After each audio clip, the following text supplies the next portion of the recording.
ہمارے رب العالمین آیت نمبر 49 میں فرماتے ہیں وَإِذْ نَجَّيْنَاكُمْ مِنْ آلِ فِرْعَوْنَ يَسُومُونَكُمْ سُوءَ الْعَذَابِ يُذَبِّحُونَ أَبْنَاءَكُمْ وَيَسْتَحْيُونَ نِسَاءَكُمْ وَفِي ذَلِكُمْ بَلَاءٌ مِّن رَّبِّكُمْ عَظِيمٌ۔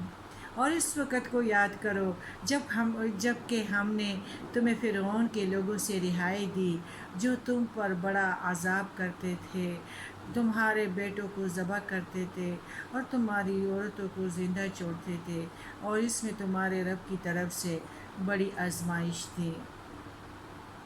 آل فرعون، آل اولاد والے فرعون بادشاہ مصر کا لقب تھا، اور آل اولاد کو کہتے ہیں، اس سے مراد ہم مذہب اور تابع لوگوں کو بھی آل فرعون کہتے ہیں۔ فرعون عام طور پر لوگ مصر کے ایک بادشاہ کا نام سمجھتے ہیں۔ حقیقت یہ ہے کہ یہ کسی ایک شخص کا نام نہیں بلکہ مصر کے تمام بادشاہوں کا لقب ہی تھا، جیسے چین کے بادشاہوں کو خاقان اور روم کے بادشاہوں کو قیصر کہتے تھے۔ حضرت یوسف علیہ السلام نے بنی اسرائیل کو مصر میں لا کر آباد کیا تھا۔ انہیں یہاں رہتے صدیاں گزر گئیں اور ان کی تعداد لاکھوں تک پہنچ گئی۔ مصر کے بادشاہوں نے انہیں غلام بنا لیا اور ان سے نہایت ذلیل اور ناروا سلوک رکھا۔ ایک مرتبہ مصر کے بادشاہ نے ایک خواب دیکھا۔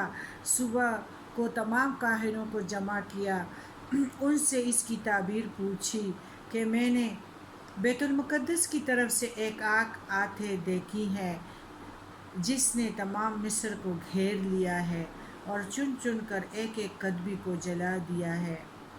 یہ سن کر کاہنوں کہا، بنی اسرائیل میں ایک بچہ پیدا ہوگا جو آپ کی خلافت اور سلطنت کے زوال کا سبب بنے گا۔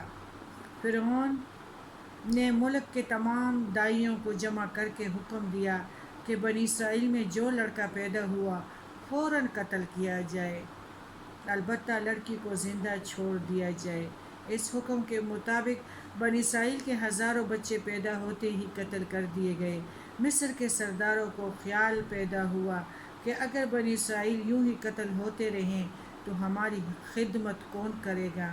یہ سن کر فرعون نے حکم جاری کیا کہ 1 سال قتل جاری رہے اور دوسرے سال بند رہے۔